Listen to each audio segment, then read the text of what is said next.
그래서 너무 집안에만 있지 말고 중간중간 나와서 물도 이렇게 뿌려주면서 시원하게. 저는 원래 2층에서 컴퓨터 작업을 하는데요, 여름에는 너무 더워서 2층에서 작업을 할 수가 없어서 이렇게 거실에 나와서 컴퓨터 이 식탁에다가 올려놓고 이렇게 작업을 하고 있습니다. 단열 공사를 부실하게 하면 2층 공간이 있어도 이렇게 여름에도 2층을 못 쓰고 1층으로 피신을 내려와야 한다는 거, 여러분들 단열 공사, 기밀 공사 꼭 철저하게 하시길 당부드립니다.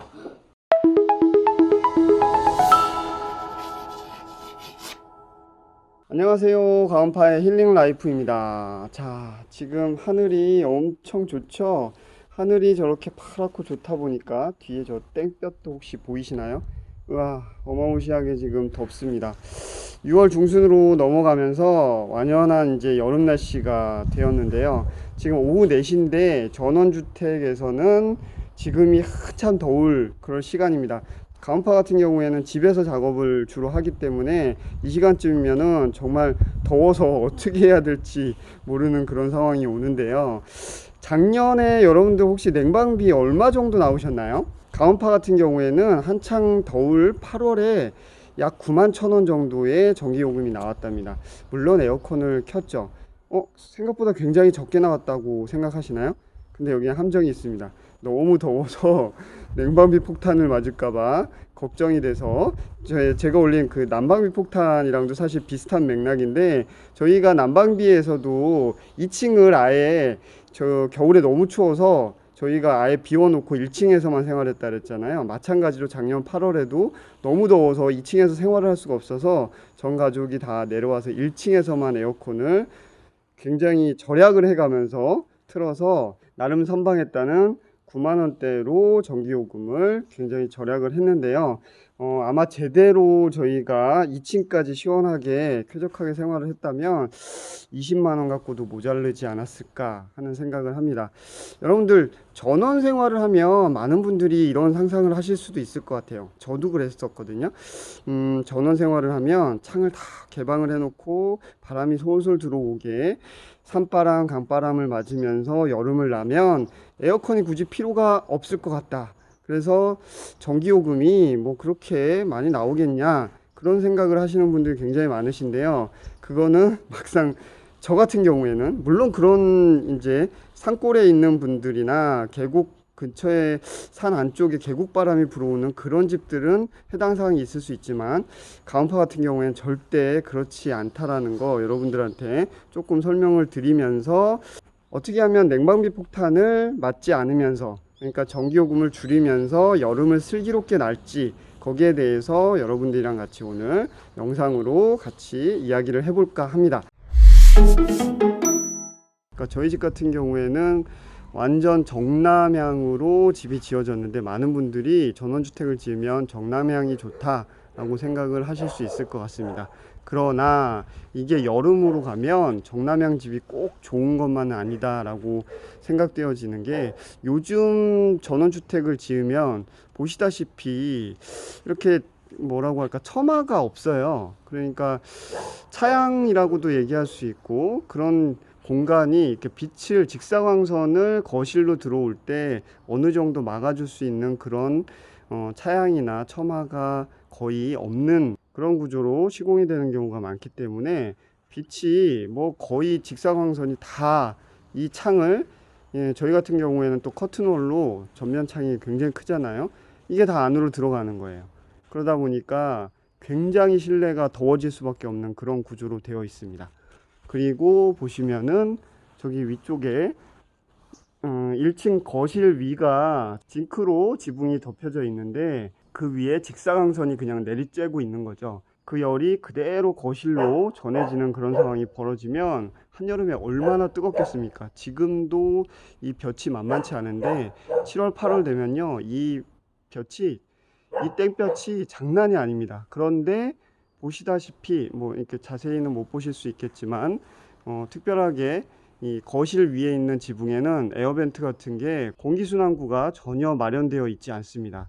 제가 분명히 이거 땡볕으로 직사광선 받으면은 이거 굉장히 더워질 텐데 어떻게 되냐 그러니까 공기층을 줘서 순환이 되기 때문에 절대 더워지지 않는다라고 저한테 분명히 강조를 했는데도 불구하고 전혀 공기층은커녕 이렇게 공기 순환구도 만들지 않았기 때문에 더 저희 집이 더운 그런 상황이 벌어져 있네요. 금방 말씀드렸다시피 일단 이렇게 남향으로 정남향 집이 지어지다 보면 여러분들 별도로 어닝이나 이렇게 별도의 시설을 통해서 직사광선이 바로 거실로 들어오는 것을 차단할 수 있는 방법을 꼭 강구를 하셔야 됩니다. 그렇지 않으면은 여름에 정말 여러분들 냉방비 폭탄을 맞을 정도로 어마무시하게 더워질 수 있다는 거 꼭 염두에 두시기를 바라고요. 그리고 저희 집이 난방비 폭탄 영상 보신 분들은 다 아시겠지만 못 보신 분들을 위해 띄워드릴게요. 많은 분들이 난방비 폭탄 영상을 보셔서 저희 집에 이 단열 문제가 있다는 걸 다들 알고 계시겠지만 이 단열이란 게 결국은 냉방이랑도 문제가 연결이 되는 겁니다.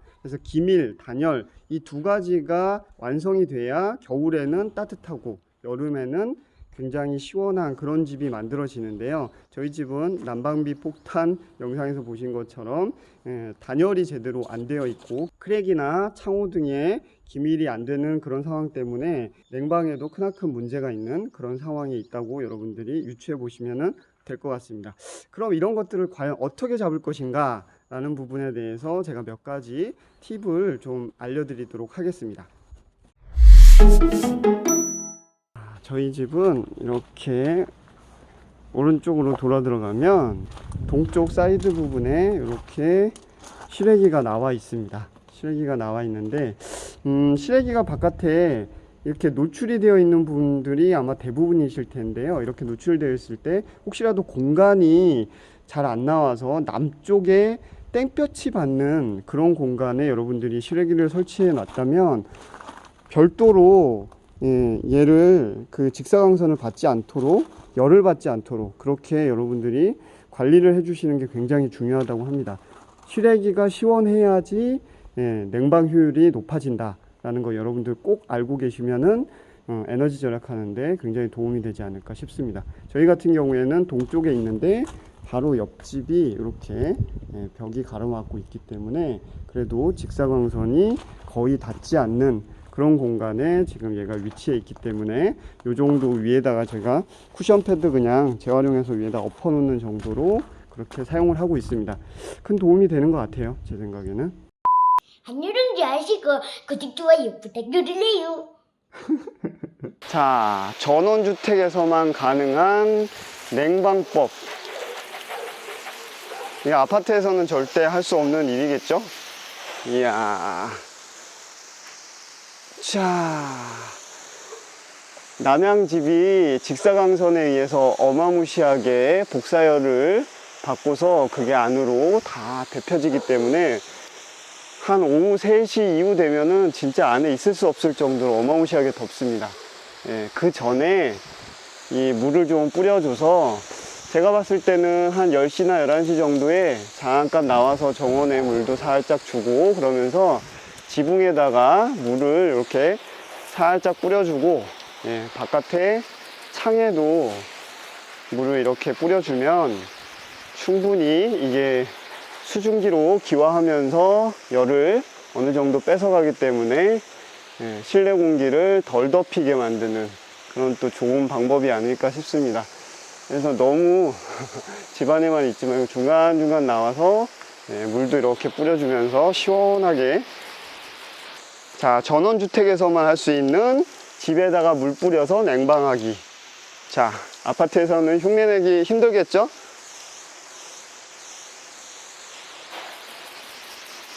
자, 물을 뿌렸으니까 이제 안쪽으로 들어가 보겠습니다. 거실에 커튼홀 창을 열고 저희 집 같은 경우에 거실이 이렇게 동쪽 그리고 남쪽 이렇게 둘 다 큰 커튼홀 창으로 되어 있습니다. 자, 광각으로 한번 잠깐 볼게요. 자, 광각으로 보시면 이렇게 되어 있습니다. 이쪽에 터닝도어가 있어서 거실 쪽으로 미닫이 보통 많이 하시는데 저희 같은 경우에 이렇게 터닝도어가 되어 있거든요. 북쪽에 있는 이 화장실이 겨울에 고드름이 끼는 그 냉장고 대용으로 쓰는 화장실입니다. 그러다 보니까 이쪽 창을 활짝 열어놓고 저쪽을 창을 열어놓으면 공기 순환이 어느 정도 그래도 잘 이루어지는 편이기는 합니다. 그러나 문제는 여기 천장에 있다는 거. 아까 보셨죠? 천장이 징크로 되어 있어서 남쪽에서 그대로 볕을 받고 있습니다. 그러다 보니까 위에 뭐 공기순환구도 없고 그래서 그 열이 그대로 안쪽으로 전해지게 돼 있죠. 그게 가장 큰 문제인데요. 남쪽으로 요즘 많이들 이 정남향을 만들면서 처마가 없고 차양이 별도로 없는 그런 구조로 만들다 보니까 여기 그러니까 이 터닝 도어가 있다면 이 앞쪽까지 실제로 볕이 다 들어오게 되겠죠? 그러면은 집안이 후끈 달아오를 것 같습니다. 근데 저희는 포세린 타일로 지금 되어 있어요. 저희 집이 그나마 여름에 좀 시원한 이유 중에 하나가 이 포세린 타일. 그러니까 이게 거의 돌바닥 느낌이라서 여름에 이렇게 손을 대고 내지는 애들이 이렇게 배를 깔고 누우면 엄청 시원합니다. 그건 좋은데 좀 전에 말씀드린 것처럼 이쪽에서 날씨 좋은 날 직사광선이 이 안까지 들어오게 되면 하루 종일 여기가 볕이 들게 돼 있어요. 그래서 이 앞쪽에 볕이 드는 부분은 어쩔 수 없이 하루 종일 달궈져서 그 돌이 한번 달궈지면 또 이게 굉장히 오랫동안 뜨겁게 이 열기가 식지 않잖아요. 그래서 이게 또 장단점이 명확하게 있는 것 같아요. 그러니까 차양을 별도로 해서 어닝 같은 걸 통해서 볕을 막든지 아니면 한여름에도 이 커튼을 이용해서 뭐 암막 커튼이면 더 좋겠지만 최소한 이렇게 얇은 커튼이라도 꼭 쳐서 볕을 어느 정도 막아 놓는 게 냉방 효과를 높이는 데 도움이 되지 않을까 싶습니다. 그리고 저희는 이렇게 3단으로 되어 있는 삼성 무풍 에어컨을 사용을 하고 있습니다. 17년도 8월 말에 너무너무 더워서 그 해는 어떻게든 버텨보려다가 못 버티고 이 300만 원 넘게 주고서 때를 잘못 맞춰서 비싸게 살 수밖에 없었던 그런 상황이긴 했는데 어쨌든 요긴하게 쓰고 있습니다. 저희 집은 요거 외에는 에어컨이 없어요. 사실 에어컨이 없어도 너무 시원할 거라고 누가 그 것이 이야기를 너무 자신 있게 이야기를 하는 바람에 저희가 17년도에 좀 버텨보려고 하다가 급하게 놓는 바람에 이 스탠드형 에어컨만 저희가 놓게 됐거든요. 그러다 보니까 2층은 저희가 뭐 벽걸이 에어컨이라도 좀 놔야 되는데 못 놔서 여름에는 생활이 안 됩니다. 그래서 17년도, 작년도 그러니까 2개년도 여름에는 무조건 이 2층을 비워놓고 1층에서 생활하는 그런 상황이 벌어졌죠. 보시면 이 에어 서큘레이터 요게 상당히 굉장히 저희 집에서는 요긴하게 사용이 되고 있습니다. 이 에어 서큘레이터 같은 경우에는 바람이 굉장히 멀리 나가잖아요. 저희 집 같은 경우에는 2층이 여기 거실이 굉장히 천고가 높고 2층이라 이렇게 뚫려 있습니다. 그러다 보니까 2층 쪽으로 이 에어컨에 이쪽에 있는 이 에어컨에 냉기를 쫙 순환을 시켜주는 역할을 합니다. 그래서 사실 이 에어컨을 한 2시간 이상 돌리면서 저 에어 서큘레이터까지 같이 가동을 시키면 2층의 방까지 완전히 시원해지진 않지만 그래도 못 살 정도는 아닌 정도로 그래도 어느 정도 냉기를 좀 전달하는 데 굉장히 유용합니다. 그래서 에어 서큘레이터랑 이렇게 선풍기 동시에 여러분들이 활용하시면 스탠드 하나로 저희 집이 46평 정도 되거든요. 2층까지 다 합쳐서 요 무풍 에어컨 요거 하나로 그래도 어느 정도 버틸 수는 있다. 저희가 단열이 어느 정도 잘 돼 있는 그런 패시브 하우스였다면 아마 얘로도 이 무풍 에어컨 갖고도 충분히 소화가 되지 않았을까 라는 생각을 해요. 그러니까 난방이 깨진 상태에서 얘네가 어느 정도 효율을 발휘하고 있기 때문에 그래도 집을 단열을 잘한 집들이라면 에어 서큘레이터 효과로 여러분들 스탠드 하나로도 어느 정도 버틸 수 있지 않을까라는 조심스러운 추측을 해봅니다.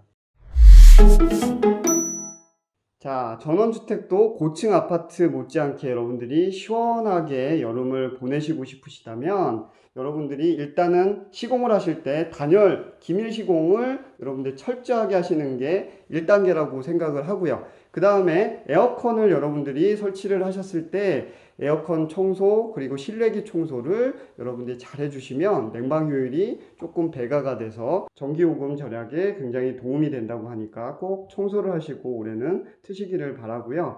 또 한 가지 여러분들 아직도 많이들 오해하고 계신 게 있는데요. 제습 기능을 돌리면 냉방보다 더 요금이 저렴하면서 시원하게 여름을 날 수 있다? 띡. 예, 아니라는 거 팩트 체크를 통해서 굉장히 많이 언론에서도 보도를 했는데 아직도 오해하고 계신 분들이 계시더라고요. 예, 제습 기능은 냉방이랑 기능이 거의 유사하기 때문에 전기 요금이 동일하거나 오히려 조금 더 나온다는 이야기까지 있을 정도니까 절대 오해하지 마시고요. 송풍일 때만 실외기가 돌아가지 않습니다. 근데 송풍을 돌리실 거면 차라리 선풍기나 에어 서큘레이터 쓰시는 게 맞기 때문에 굳이 송풍 기능 쓰실 필요는 없을 것 같고요. 에어컨을 어떤 분들은 아끼신다고 그냥 켰다가 잠깐 켰다가 끄고 또 더워지면 다시 켜고 그러시는 분들이 의외로 많이 계신 것 같아요. 사실 저도 옛날에 그랬었거든요. 요즘 에어컨 기능이 굉장히 스마트해져서요. 인버터 기능이 들어간 에어컨이라면 절전 기능을 통해서 자동으로 온도 조절을 하고 절약 기능들이 내부에 탑재가 되어 있습니다. 그렇기 때문에 껐다 켰다 하시는 것보다 그냥 장기간 쭉 일정 온도를 맞춰 놓고 유지하시는 게 여러분들 훨씬 더 에너지 절약에 도움이 된다는 거 잊지 마시기를 바랍니다. 자, 그리고 여러분들 댁이 저희 집처럼 이렇게 청구가 높게 구성이 되어 있다면 천정에다가 프로펠러 같은 큰 팬을 달아서 공기순환을 굉장히 적극적으로 해주시면 훨씬 더 냉방 효율이 좋아지지 않을까 싶습니다. 저희 집은 아직 못 달았어요. 생각보다 건축박람회 가서 물어봤더니 한 100만 원 정도 줘야 된다 그래서 망설이고 있습니다. 내년 정도에는 달 수 있지 않을까 싶긴 한데요. 자, 전원주택에서도 냉방비 폭탄 걱정하지 않고 여름을 시원하게 날 수 있는 방법 영상을 통해서 몇 가지 팁을 알려드렸는데요. 이거 말고도 여러분들 전원생활 하시면서 생활에서 경험한 좋은 팁들이 있으시면 댓글로 같이 공유해 주시면 너무 감사하겠습니다. 자, 더위 먹지 마시고 여름 굉장히 건강하게 나시길 바랍니다. 다음 영상에서 뵙겠습니다. 감사합니다.